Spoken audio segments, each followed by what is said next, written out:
Halo, Assalamualaikum warahmatullahi wabarakatuh. So, welcome back to my YouTube channel di Amelia Art. So, di video kali ini aku akan membahas tentang wawancara. Oke, sebelum itu subscribe channel ini supaya kalian gak ketinggalan untuk video-video aku selanjutnya. Berdasarkan dari jenis siapa pewawancaranya, itu biasanya dibagi menjadi 3 jenis wawancara.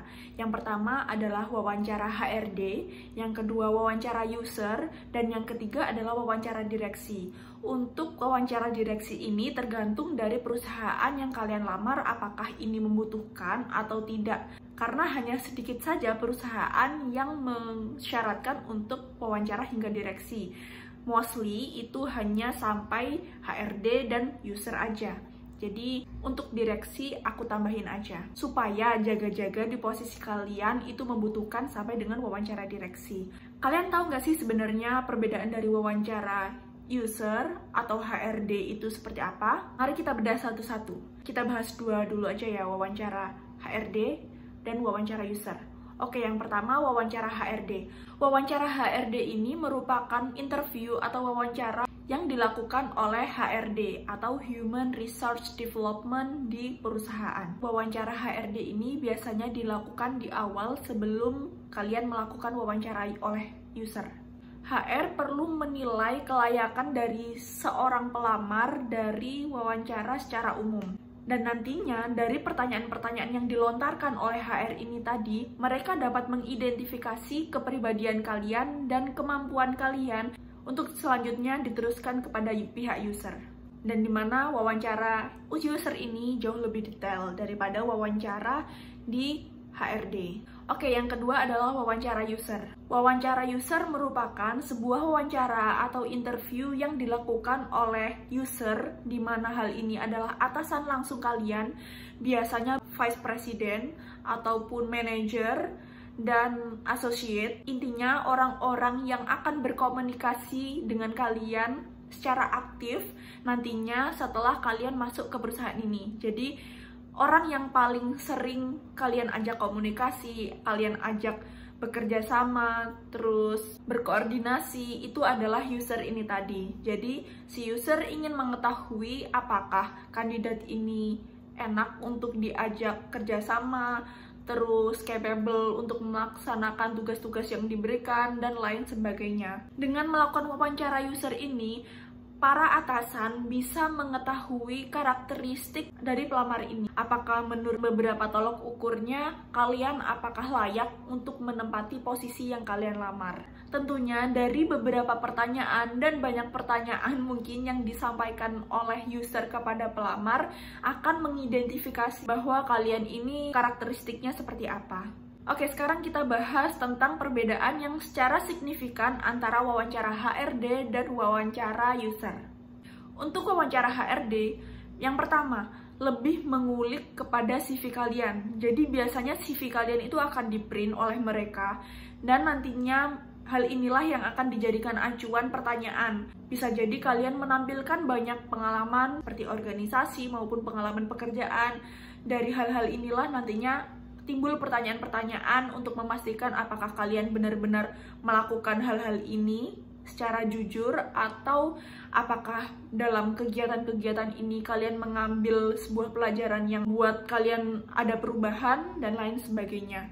Jadi please pahami CV kalian secara detail supaya kalian saat ditanya itu nyambung, dan karena kan CV ini benar-benar berkualitas dan bersumber dari pengalaman-pengalaman kalian. Yang kedua adalah pemahaman tentang posisi yang kalian akan lamar. Jadi mereka akan mengulik apakah orang ini tahu nggak sih sebenarnya di posisi ini mereka akan ngapain aja, atau hanya sekedar ikut-ikutan aja. Mereka akan mengetahui dari pertanyaan-pertanyaan ini. Jadi selain posisi yang dilamar dan juga detail terkait perusahaan yang mereka lamar, sebenarnya mereka tahu nggak sih perusahaan yang mereka lamar itu bergerak di bidang apa, atau bahkan mereka hanya tahu aja namanya, yang penting masuk kerja, tapi sebenarnya dia nggak tahu apa yang akan dia hadapi ke depannya, produk apa yang harus mereka sajikan ke depannya, mereka bahkan nggak tahu. Nah, jadi please, seperti yang sudah aku jelaskan sebelumnya, pahami posisi, dan yang kedua adalah perusahaan yang kalian lamar. Oke, paling nggak kalian itu tahu mereka bergerak di bidang apa dan usaha mereka itu bisnisnya seperti apa. Kalian harus pahami itu. Yang keempat adalah mereka akan menilai cultural fit dari pelamar. Jadi dengan budaya perusahaan yang ada dan kepribadian kalian, apakah match bahwa kalian ini layak dan cocok untuk ditempatkan di posisi di perusahaan tersebut. Jadi para HRD akan men-screening hal-hal ini yang nantinya mereka akan menemukan sebuah keputusan apakah kalian layak untuk dilanjutkan ke tahap berikutnya atau tidak. Oke, yang kedua adalah user. Yang pertama adalah mereka akan membahas terhadap detail dari posisi yang kalian lamar secara teknis. Jadi kalian harus benar-benar mengetahui apa-apa saja yang nantinya akan kalian lakukan di posisi tersebut pada perusahaan tersebut. Secara detail dan teknisnya seperti apa, dan korelasinya terhadap masa lalu kalian seperti apa, seperti background pendidikan atau pengalaman pekerjaan sebelumnya. Kalian harus dapat mengkorelasikan hal-hal tersebut supaya match. Yang kedua adalah mereka akan menginterview berdasarkan dari studi kasus atas posisi yang telah kalian lamar. Jadi biasanya mereka akan melontarkan sebuah studi kasus yang mungkin kalian hadapi di kemudian hari pada posisi tersebut, dan nantinya kalian akan dimintai jawaban bagaimana cara kalian menyelesaikan permasalahan tersebut secara teknis sesuai dengan background pendidikan kalian, ilmu kalian, dan segala skill yang kalian bawa untuk melamar di posisi tersebut. Yang ketiga adalah mereka akan menguji keterampilan kalian dan public speaking kalian. Jadi pastikan kalian jangan nervous dan tunjukkan kalian tuh tegas, jangan membungkuk ya. Terlihatlah percaya diri bahwa kalian tuh yakin dengan apa yang kalian punya. Oke, selanjutnya adalah wawancara direksi. Disclaimer, wawancara direksi ini tidak semuanya perusahaan itu ada, karena hanya beberapa posisi tertentu dan perusahaan tertentu. Untuk jaga-jaga akan aku jelaskan karena aku pernah mengalami tes ini. Jadi di wawancara direksi ini biasanya ada banyak cara, tapi mostly itu pasti kalian harus memecahkan masalah dan mempresentasikannya kepada direksi. Ya, memang sih tidak semuanya dan direksi, hanya mungkin direktur utama dengan direktur keuangan atau direktur utama dengan direktur HC, itu terserah dari regulasi perusahaan masing-masing. Tapi menurut pengalaman aku, itu kita dikumpulkan ke sebuah ruangan di mana kita diberi studi kasus. Ya, cukup satu aja studi kasusnya. Nanti kita disuruh mempresentasikan tentang problem solving yang kita sarankan atau kita ajukan kepada direksi dan alasannya apa, berdasarkan keilmuan yang kita punya. Misalkan nih, kalau di posisi aku saat itu, karena aku backgroundnya teknik sipil dan posisinya juga yang aku lamar adalah berkaitan dengan teknik sipil juga, jadi aku ada pertanyaan. Misalkan kalian adalah seorang project manager. Nah, di sana kalian harus membuat flyover atau jalan layang yang memiliki span atau lebar antar tiang itu sekian meter. Sedangkan di lahan yang harus kalian buat tiang, lahannya masih belum bebas. Nah, kamu sebagai project manager akan melakukan hal apa dan akan membuat keputusan seperti apa, itu kalian harus presentasikan ke direksi. Oh ya, sebagai tambahan untuk yang interview user, selain dilakukan tanya jawab, aku disuruh untuk membuat presentasi terkait beberapa poin yang mana nantinya akan dipresentasikan kepada user dan selanjutnya dilanjutkan dengan tanya jawab. Oke, yang terakhir adalah tips-tips wawancara secara keseluruhan dari aku. Yang pertama adalah persiapkan di mana kalian akan melakukan interview.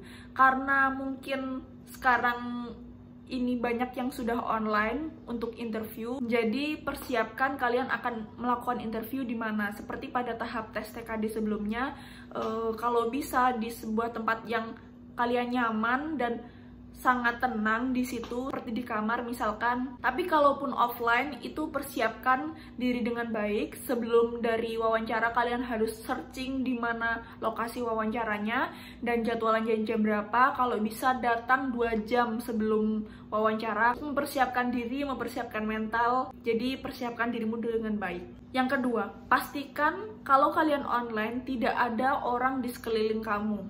Jadi biasanya banyak juga perusahaan yang mensyaratkan saat wawancara itu di sekeliling kalian itu tidak ada orang. Jadi sebelum melakukan wawancara, si interviewer ini akan meminta kalian untuk memutarkan kamera webcam kalian ke sekeliling kalian dan memastikan tidak ada orang pun yang bisa membantu kalian dalam menjawab pertanyaan-pertanyaan dari HRD. Jadi jangan sampai kalian di situ ada teman kalian. Jadi please, satu ruangan itu khusus buat kamu aja. Lalu yang ketiga adalah riset perusahaannya. Seperti yang udah aku bilang dari sampai berbusa di beberapa video, riset perusahaannya sehingga kalian akan nyambung kalau ditanyai terkait perusahaan. Yang keempat adalah jujur dan tidak berlebihan. Jadi jujur aja, karena kalau kalian bohong itu pasti akan ketahuan. Jadi kalian harus berkata jujur aja apa adanya, plus jangan terlalu berlebihan. Buatlah hal-hal yang lebih rasional, lebih bisa dilakukan, achievable, nggak terlalu muluk-muluk, tapi bisa diukur dan bisa dicapai. Yang kelima adalah berpakaian yang sopan, baik offline maupun online. Kalian bisa menggunakan kemeja untuk online, dan untuk offline kalian bisa menggunakan kemeja, celana kain, dan sepatu pantofel. Oh ya, untuk dress code biasanya banyak perusahaan yang mewajibkan untuk menggunakan kemeja warna putih dan bawahan warna hitam. Jadi cek ya. Selanjutnya untuk wawancara user, kenali user. Apabila kalian sudah mengetahui misalkan di pengumuman kalian akan diwawancara oleh siapa, dan juga kalian bisa riset sebelumnya atasan kalian itu akan siapa, itu kalian bisa cari aja di LinkedIn. Di LinkedIn sekarang kalian bisa mudah untuk mencari. Hal ini bisa memudahkan kalian supaya biar kalian nggak gugup yang kalian hadapi ini orang-orang seperti apa. Paling nggak kalian nggak terlalu kaget-kaget banget apabila menatap pertama kali si user tersebut. Jadi kalau bisa, kalau sudah tahu, kalian bisa riset di LinkedIn mereka. Kalaupun belum tahu, persiapkan aja dengan baik. Yang kedua adalah berlatih mengerjakan tes. Yang dimaksud berlatih mengerjakan tes adalah ya kalian harus mengetahui benar-benar job desk kalian seperti apa. Karena di interview user ini akan membutuhkan waktu yang sangat lama. Jadi kalian harus tahan dan siap dengan pertanyaan-pertanyaan yang begitu banyak dari user ini. Kalian harus mengetahui job desk kalian apa dan tools yang akan kalian pakai pada posisi tersebut itu seperti apa. Kalian harus benar-benar mengetahui. Misalkan di teknik sipil kalian bisa nggak menggunakan AutoCAD atau SAP 2000, SketchUp, mungkin kalian paling nggak sudah tahu tools-tools ini untuk apa dan segala permasalahan yang ada dari posisi tersebut, serta problem solving atau inovasi-inovasi yang mungkin kalian ada di pikiran kalian dan terlontarkan di wawancara itu sangat baik sekali kalau kalian bisa menyampaikannya pada saat interview. Yang terakhir adalah aktif dan percaya diri. Interview kerja itu seakan-akan sebuah perkenalan antara kamu sama perusahaan yang kamu lamar. Jadi sebenarnya juga baik kalau kalian bisa menyampaikan pertanyaan-pertanyaan terkait perusahaan tersebut kepada user. Seperti misalkan hambatan apa yang sedang dihadapi pada tim di posisi yang mereka jabat, atau mungkin proyek-proyek yang sedang mereka lakukan atau mereka kerjakan itu seperti apa. Justru mungkin user akan sangat senang apabila kandidatnya itu sangat aktif dan bersemangat. Selain itu, kalian juga bisa berlatih skill public speaking maupun mimik-mimik yang digunakan untuk wawancara supaya kalian bisa terlihat percaya diri. Oke, aku rasa itu aja tips-tips dari aku. Jangan lupa berlatih. Caranya bisa dengan memiliki list kemungkinan pertanyaan yang akan kalian hadapi nantinya, bisa bersumber dari internet maupun YouTube, dan seakan-akan kalian ditanyai seperti itu dan kalian bisa menjawabnya di depan cermin seperti simulasi. Oke, selanjutnya aku pengen membahas tentang pertanyaan-pertanyaan apa saja yang memungkinkan untuk dan biasanya dilontarkan dan ada saat interview di video selanjutnya. Jangan lupa komen, like, and subscribe, dan juga tombol loncengnya supaya kalian gak ketinggalan video-video dari aku. Bye-bye!